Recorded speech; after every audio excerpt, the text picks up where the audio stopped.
विनाश काले विपरीत बुद्धि बार बार सिखाए थे। माता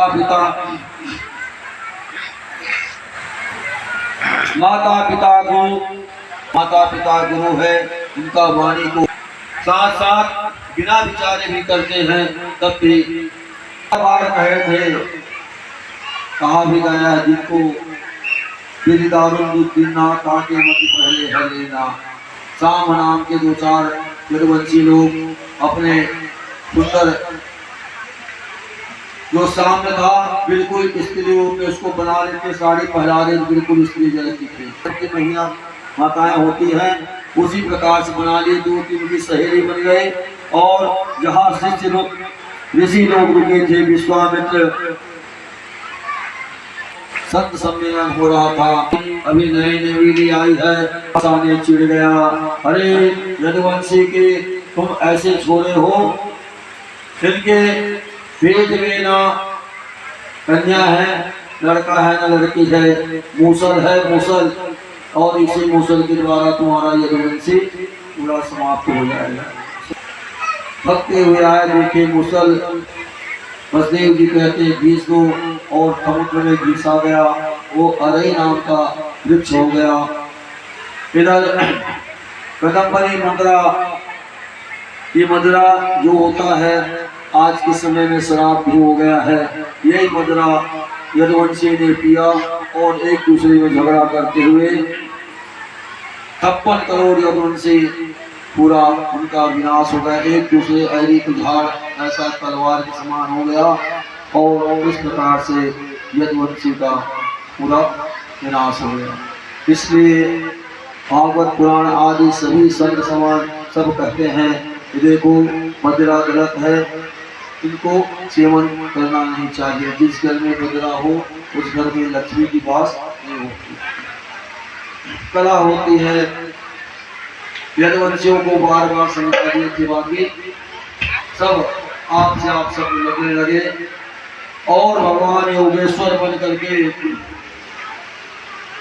उद्धव जी जा करके भगवान से पूछे कि प्रभु आप जा रहे हैं, आप कहाँ रहेंगे कलिकाल में? उन्होंने कहा श्रीमद् भागवत पुराण में, और यहीं पर 9 योगेश्वर संवाद को भगवान ने उद्धव जी को सुनाए।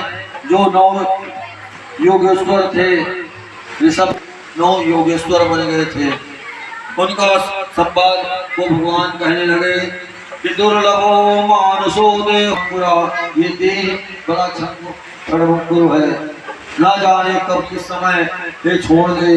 तत्कापि दुर्लभो मन्ये, तत्कापि मनुष्य शरीर के द्वारा बड़ा दुर्लभ जो बैकुंठ है प्रिय दर्शनम, जो बैकुंठ लोग को भगवान को भी ये मानव शरीर के साथ आ सकते हैं।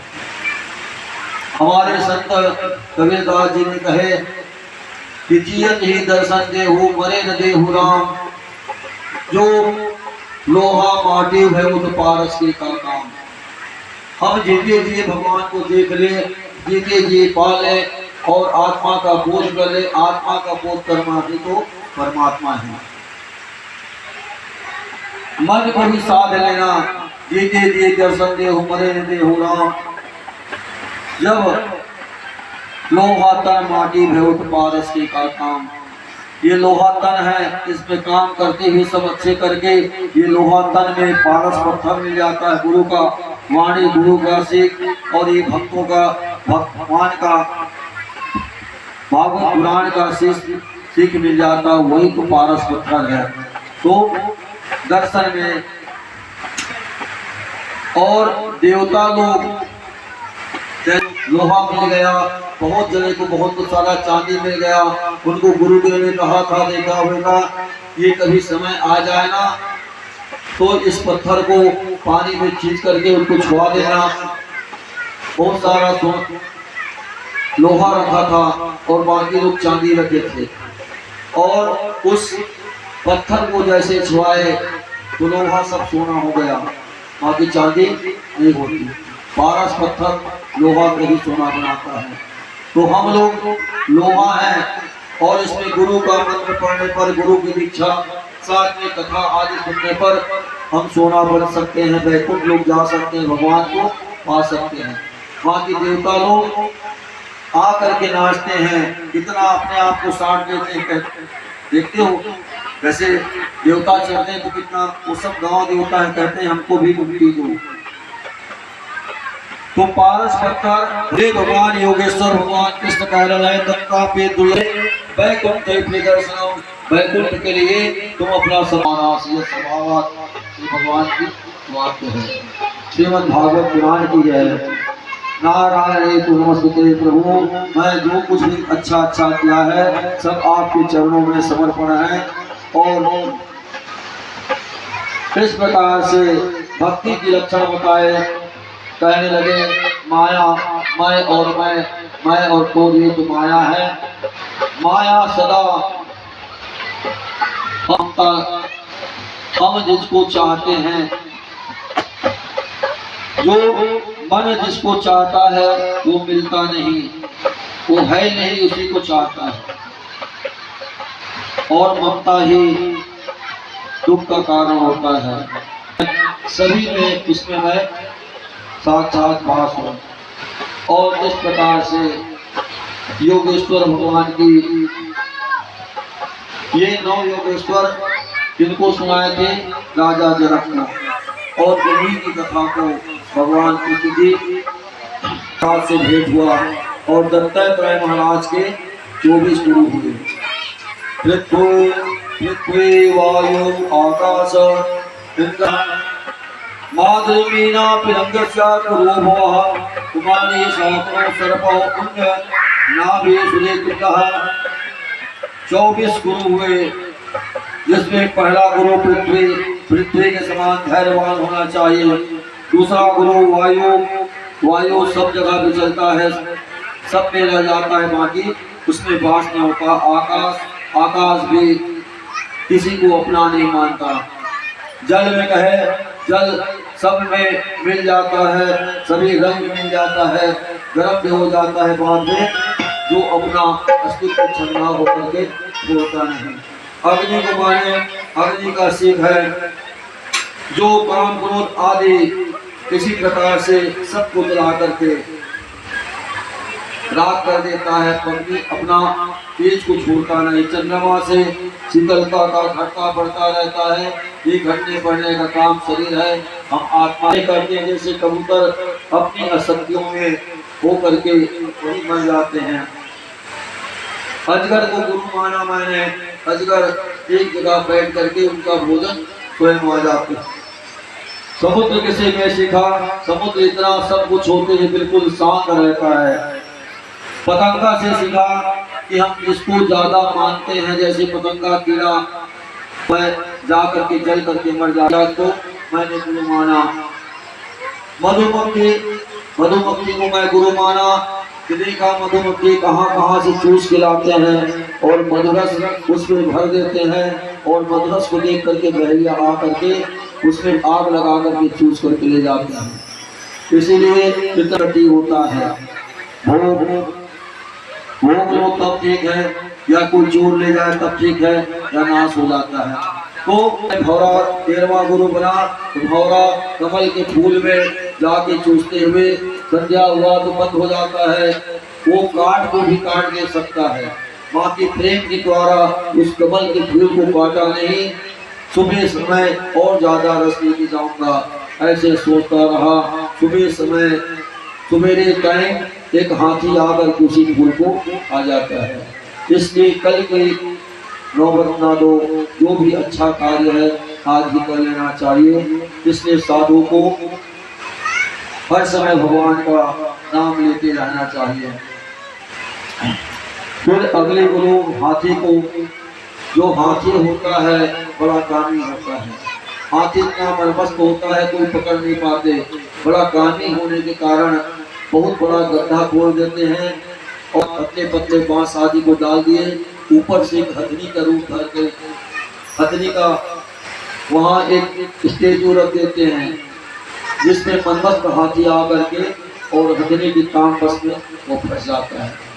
उससे मैं सीखा हमारे शरीर के लिए काम बहुत, कितने बड़े वीर हाथी भी पकड़े जाते हैं।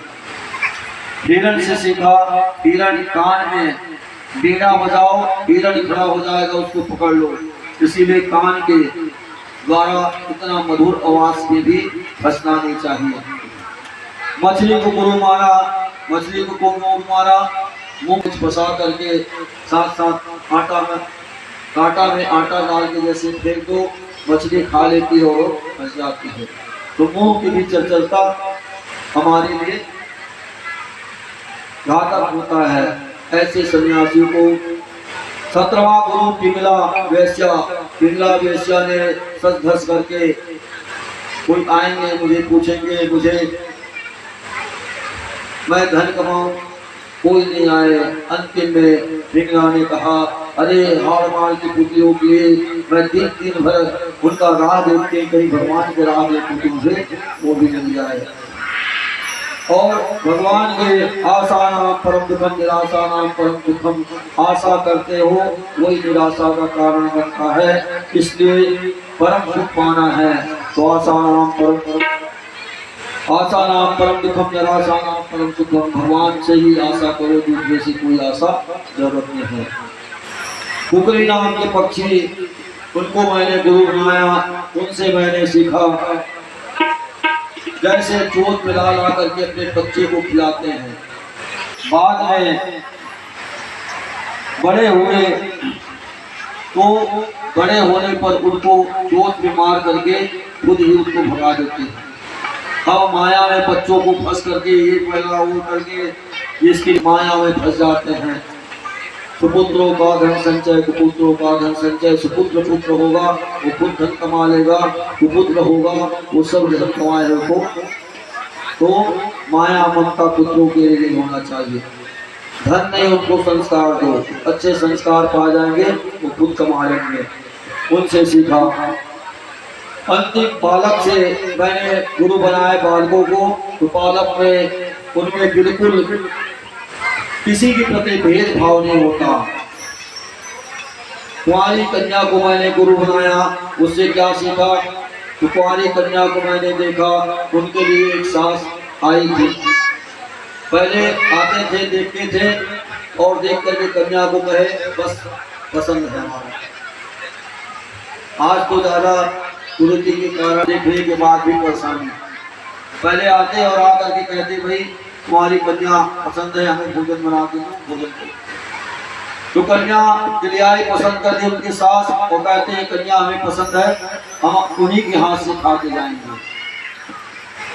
घर में कुछ नहीं था उस समय, धान को कूद मुसल से कूद करके चावल बनाते, चावल बना करके भोजन बनाते गए। कन्या ने कहा मेरा पिता का अपमान होगा, कन्या अपने पिता का अपमान कभी सहन नहीं। हाथ में 4 चूड़ी थी, चूड़ी खनकने लगा, 2 चूड़ी उतार दिया। उतारने के बाद कहे 2 चूड़ी और बच गई, 2 चूड़ी में भी यहाँ तक के डीजे बजते हुए जा रहा था। और बाण बनाते बनाते किसी ने पूछा डीजे जल गया है, उन्होंने कहा मैं नहीं जानता। उसके बाण में इतना ध्यान था कि संसार में ध्यान न करते हुए उस बाण की तरह ध्यान भगवान में करो, संसार के ध्यान को छोड़ दो। मकड़ी को मैंने गुरु बनाया, उसको क्या? मकड़ी ने अपना जाल बोलता है, मैं कितना बड़ा महल बना लिया, और बनाने के बाद स्वयं कभी कभी लग जाते हैं और कभी उसी में फंस करके मर जाती हैं। इसलिए हम सब बनाते हैं, सब कुछ करते हैं, और करने के बाद भृंगी नाम के कीट होता है। वो भृंगी कीट किसी कीड़ा को पकड़ लेता है, उसके सामने में झूलने लगता है। वो देखते देखते खिलाली मेरे लाल की जिंदगी ताल को बचते बचते ऐसा भरो कि तुम भगवान भी बन सकते हो, भगवान में तुम समा सकते हो। जैसे मीरा ने बचते बचते अंतिम में जा करके वह द्वारकाधीश के मूर्ति में समा गई। तो भगवान को ऐसे भजो जैसे भृंगी कीट के। इसलिए दत्तात्रेय महाराज ने कहे कि मेरा 24 गुरु है, और 24 गुरु के द्वारा मैंने बड़ा सुंदर हर शिक्षा में हर किसी से हम शिक्षा लेना चाहिए। और इस प्रकार से 24 गुरु का व्याख्यान किया दत्तात्रेय महाराज ने। यदि और उद्धव जी से प्रश्न कहा महाराज मन एव मनुष्याणां कारण बंधन मोक्ष है। मन ही मनुष्य का कारण है और यही मोक्ष का कारण है। मिला करके रखो और मन ही सब कुछ होता है। भगवान ने अपनी सारी विभूतियों को ही बताए, वर्ण धर्म के बारे में बताए। सबसे पहला कर्म करना चाहिए और अच्छे कर्म करें, और कर्म करते हुए भक्ति के द्वारा ज्ञान योग, और ज्ञान के द्वारा ज्ञान होता है। बाकी ज्ञान में भी व्यवहार जरूरी है। बहुत बड़े ज्ञानी बने तो ज्ञान में व्यवहार होना चाहिए, और व्यवहार में भी परमार्थ होना चाहिए। ऐसा परमार्थ के लिए स्वार्थ के लिए व्यवहार नहीं। सुखदेव जी कहने लगे, हे राजन, इस प्रकार से यदु महाराज को समझाते हुए और किसी नौ योगेश्वर राजा जनक को यही कथा को बताएं, और इस प्रकार से 12 स्कंद पूर्ण हो जाता है। मतलब 10वें स्कंद के पूर्वार्ध पूर्ण हो जाते हैं। द्वादशी में कलयुग के वर्णन कहा गया है, और द्वादशी में कलयुग वर्णन में इतना ही आया है कि कलिकाल में भगवान की कथा और भगवान का नाम दो ही सार है। और हो सके तो जब अपने से बन सकता है कि कलिकाल में मुक्ति को पाए, नाम रूप लीला धाम रहो। दूसरा लीला है नाम रूप। लोग भगवान के मंदिर में जाओ, उनका दर्शन करो, दर्शन करने के बाद भगवान से दूसरा रूप है। तीसरा भगवान की लीला की कथा है, जहाँ कहीं कथा हो रहा है वहाँ जाना चाहिए, सुनना चाहिए अपने को मुक्ति पाने के लिए। और चौथा है तीर्थ, जहाँ कहीं अपन से हो सके तो तीर्थ भी घूमना चाहिए। और करे कल्याण, किसी प्रकार से हमारे हाथ से वो भी कल्याण करने वाला होता है। बताते हुए अंतिम में मार्कंडेय ऋषि की भी कथा को बताए। मार्कंडेय ऋषि केवल प्रणाम करने के द्वारा, उनको 5 साल की अवस्था, मार्कंडेय वितंग ऋषि के लड़का था, 5 वर्ष के लिए थे उनको उम्र। 4 साल बीत गया, माता पिता रोने लगे और क्या करे कैसे करे। नारद ने कहा, इनको ऐसा करो, इतना जीवन उतने की खुशी रहो, कल कौन इसके बारे में क्या सोचना, वर्तमान को संभालो, सब कुछ हो जाता है। इनको प्रणाम करने के लिए बस सिखा दो। तो उनको प्रणाम करने सिखाया, जिसको भी आए देखे प्रणाम करे, जिसको भी आए देखे प्रणाम करे। सप्तऋषि लोग जा रहे थे प्रणाम किए, चिरंजीव हो कहे 6 महीने को है। सप्तऋषि लोग ब्रह्मा जी से पास ले गए, उनका प्रणाम किए, वो भी कहे चिरंजीव हो। कहे महाराज आप कहे अब इनका 3 महीने केवल बाकी है। उन्होंने नारायण को थमा दिए, प्रणाम किए, वो भी कहे चिरंजीव हो। कहे नारायण कभी भी विधि का विधान नहीं बदल सकता। और ऐसे भगवान भूतनाथ भोलेनाथ को दे दिए, ला करके प्रणाम किए। उन्होंने भी कहा दिया चिरंजीव हो। नारायण कहते बोले बाबा आपने वरदान दिया है। उसी समय यमराज आ जाते हैं और कहते हैं कि इनको इसका प्राण ले जाना है। भोलेनाथ ने कहा क्यों, आप 5 साल की उम्र दिए थे तो मैंने दिया था। तो कहे 5 साल हो गए महाराज, तो मैं कहे मैं अपने उम्र को दिया था। तो तेरे उम्र में महाराज 6 महीने बीत जाता है, और 6 महीने तो देवता लोग का एक दिन, और ऐसी रात उनका 6 महीने बीत जाता है। तो कहे ब्रह्मा का 6 माह, यहाँ तक के ब्रह्मा का 14 मनवंतर बीत जाता है। 14 मनु गुजर जाते, एक कल पे दिन होता है। और इसी रात वैसे मनवंतर 14 मनवंतर जब बीत जाता है तो भगवान विष्णु की एक दिन वैसी रात, और उनका 14 फिर बीत जाते, भगवान शंकर का एक दिन होता है।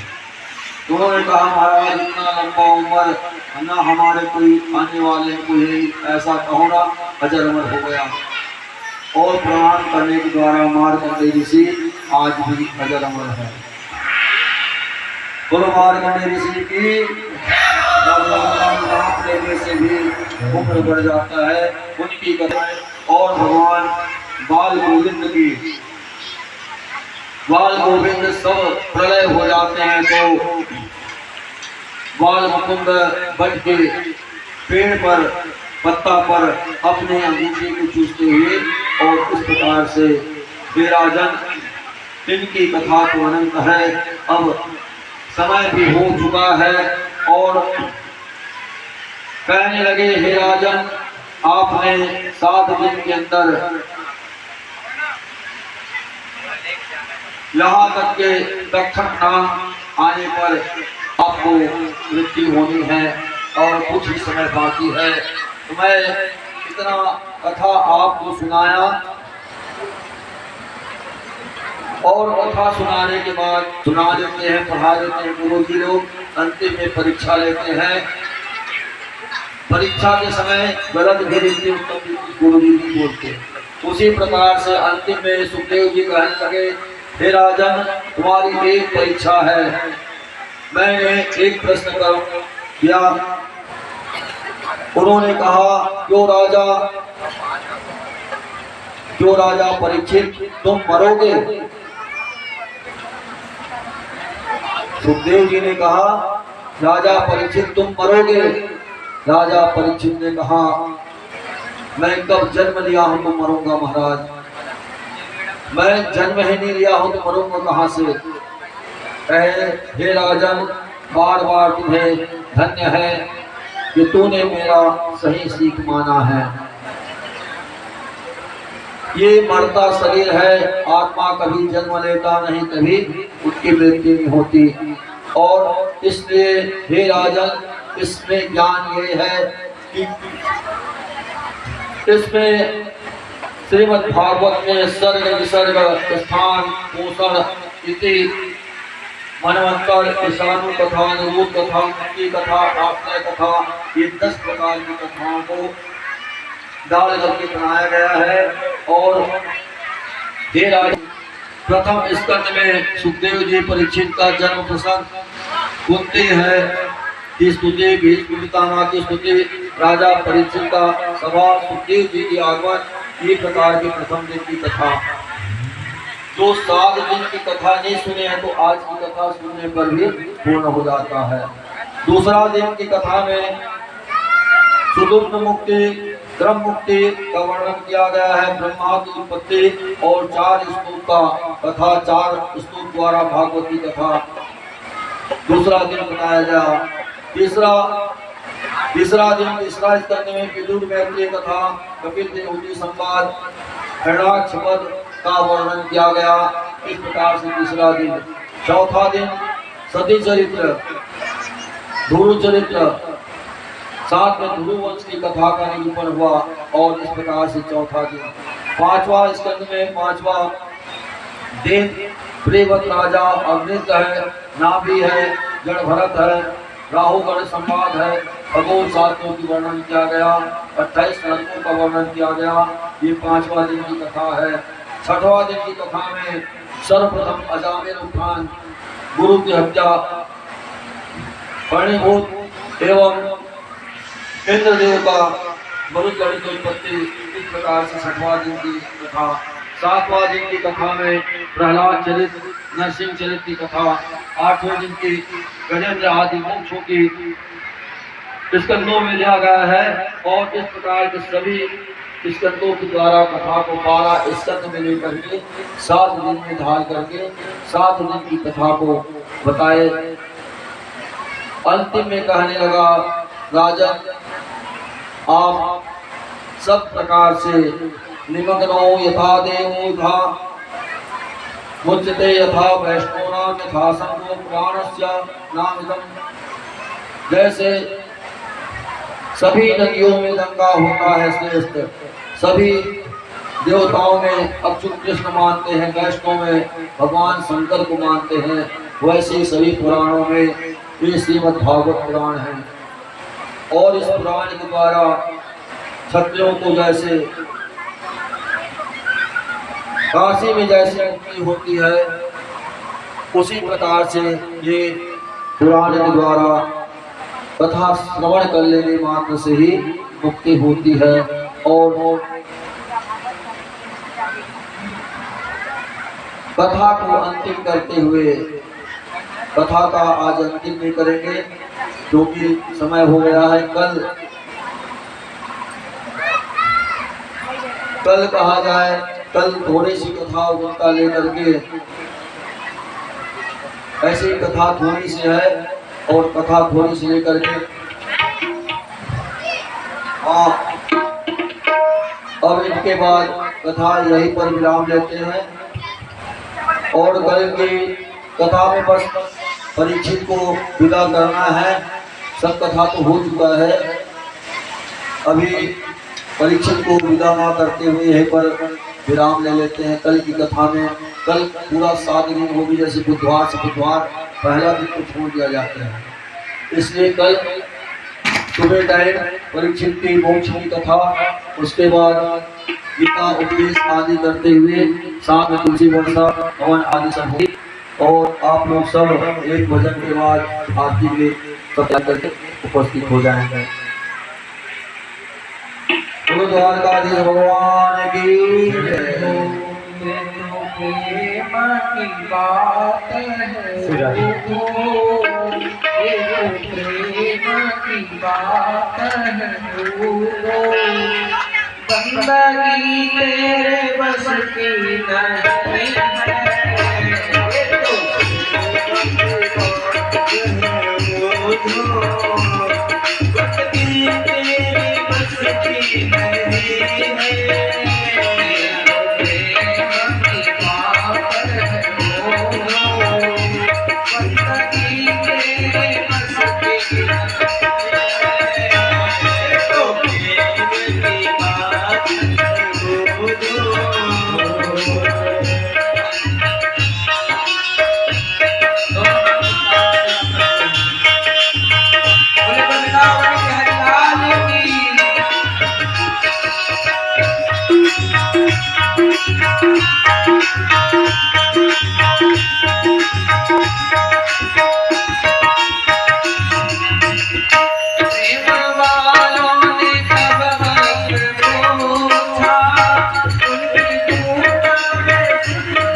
ठीक है, और जितना भी हमारे द्वारा आपको उपदेश दिया जा रहा है, हमारे लिए ही दे रहे हैं, आप लोग के लिए दे रहे हैं। ठीक है, इससे हमें कुछ प्राप्त होने वाला नहीं है।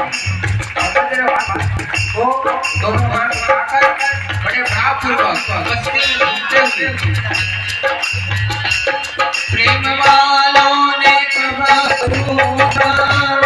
उनके पूजा में सुनते